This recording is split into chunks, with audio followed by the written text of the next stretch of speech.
For the first time in 19 years, Washington won a playoff game. I have been waiting for so long. I was still learning how to read the last time Washington won in the postseason. I was so young, I don't remember it at all. I was 6 years old. It sounds silly, but it means so much. Whether it's for me, my brother, my dad, my friends, to see any success in the postseason is just amazing. And more than anything, knowing it's probably not a fluke too. Not only do the Commanders appear to be good, but Jayden Daniels looks every bit like a future elite quarterback and maybe already an elite quarterback. There is a very real argument, and I would make it, that he was the best quarterback in the NFC. Now, that's also an indication of how weak the NFC is. I don't think he cracks the top 3 in the AFC, but still, I would really have been stoked with a 9-8 season with a young rookie quarterback and first-year head coach Dan Quinn. Instead, Washington went 12-3 and then beat the Buccaneers in the wild card. There have now only been 2 Washington playoff wins in the 21st century. Washington did beat the Lions in the wild card and then lost to the Buccaneers in the divisional during the 1999 season that did spill into 2020, but that doesn't count. I was literally a month old. Washington still hasn't even won a home playoff game since then. Washington beat the Buccaneers in 2005 in the same building as the Commanders win on Sunday. Joe Gibbs was the coach and Sean Taylor was still on the roster. Washington then lost to the Seahawks in the divisional in 2005 and lost to Seattle in both 2007 and 2012. 2012 was the magical Robert Griffin III season. It's the earliest Washington playoff game I can recall, and it was a disaster. You know, it's been so long, so it is hard to remember, but Washington led 14-0,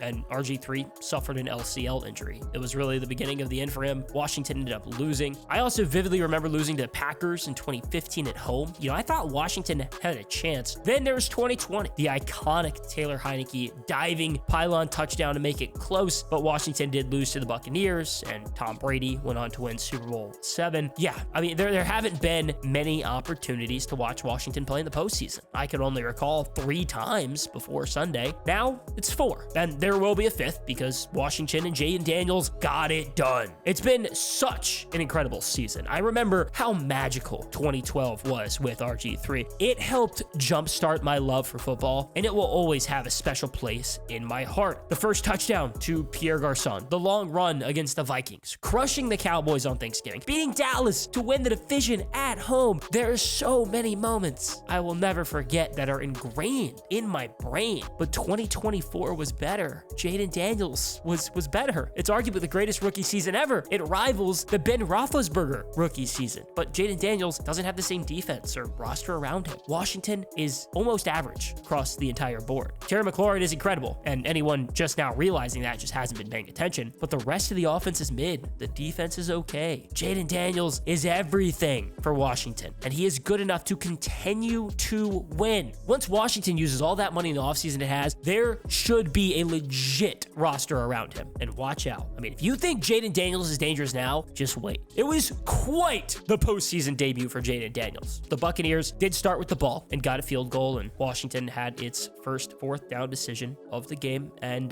didn't get it. Washington ended up going for it 5 times on 4th down. That is what Dan Quinn does and has no issue doing. It worked 3 times. It resulted in more points than if Washington kicked every time. But Washington did get stopped early, had to respond, and boy, did the Commanders respond. Jayden led a 9-minute drive, 17 plays, ending in a 10-yard touchdown to De'Ami Brown. Zane Gonzalez hit a field goal in the following possession from 52, and Washington was looking pretty. But then the Buccaneers had a quick drive with a 1-yard Mike Evans touchdown pass from Baker Mayfield to end it. And I'll tell you what, Mike Evans just absolutely cooked Marshawn Lattimore. The second half was nuts. Washington settled for a 22-yard field goal to take the lead back 13-10, but then Tampa Bay scored. Bucky Irving scored from 4 yards away. It felt like the game could get away. You know, Washington had a really, really good following drive, but then got stopped on 4th down. The path to a win was suddenly a lot tougher.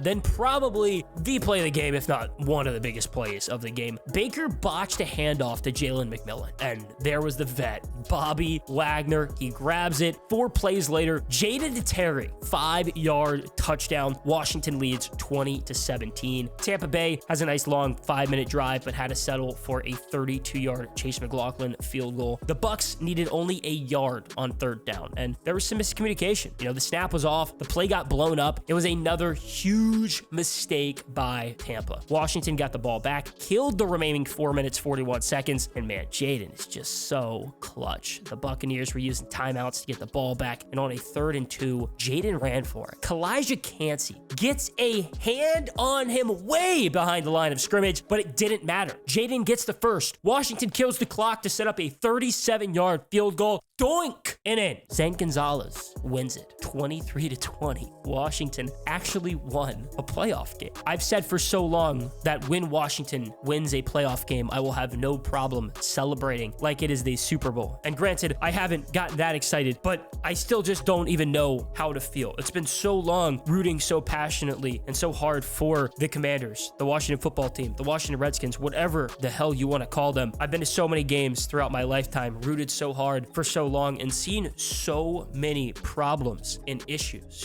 My dad saw a ton of success for so long. He lived through that era when Washington for so long was a team to beat in the league, won 3 Super Bowls. My dad got to celebrate a parade up in DC, and Washington was so good for so long, and that hasn't been my lifetime at all. I've seen nothing but despair and disappointment and a carousel of quarterbacks, and a lot of this still goes back to ownership. It's not a coincidence that once Dan Snyder was forced to sell the team, and all of a sudden Josh Harris comes in, this team went from completely incompetent and a complete disaster for decades, and are now a very good football team that I think should actually be a legitimate contender next year if it uses its money correctly. Josh Harris got the right guys in. Adam Peters has done an incredible job at general manager, and I can't say enough about Dan Quinn. Obviously, I'm one of those people that did want Ben Johnson. There's a reason why I'm not a GM or an owner. I really wanted Ben Johnson. Ben Johnson had a lot to say about Washington. He said he didn't really like it. He thought it was basketball people making basketball decisions and thought that wasn't correct for the NFL. Well, now Washington is going to face Ben Johnson in the divisional round of the playoffs. Clearly, Washington knows exactly what it's doing. Washington decides to hire Dan Quinn, and Dan Quinn has been fantastic. He is a true leader of men and a guy that has had a lot of success in the NFL. A lot of people remember him for the blown Super Bowl lead against the Patriots. He also was the guy behind the Legion of Boom in Seattle. He's the guy that turned around the Falcons and did make a Super Bowl, had Matt Ryan win MVP with Kyle Shanahan as his OC. Turned around, had a great tenure with the Cowboys as their defense coordinator. Now he's in Washington. In year 1, he's already won a playoff game. And of course, it all goes back to Jayden Daniels. Everything goes back to Jayden Daniels and the need to have a quarterback. And he has been so good. He has been so good all year. He has been unbelievably clutch, as has the entire team. You look at the end of the season, Washington was 8-5 going into the bye, 7-5 before beating the Titans to go into the bye. And since then, it's been nothing but chaos. A late 2-point conversion stop against the Saints. Washington somehow beats Philadelphia. Of course, Jalen Hurts goes out. They still scored 36 points against the #1 defense in football. Then beat Atlanta in overtime to make the postseason. Then the next week against Dallas, Marcus Mariota throws a game-winning touchdown, and Washington finishes 12-5, gets the #6 seed, walks right into the wild card, plays a hard-fought, great game against the Bucs, and end up with a gigantic, crazy win.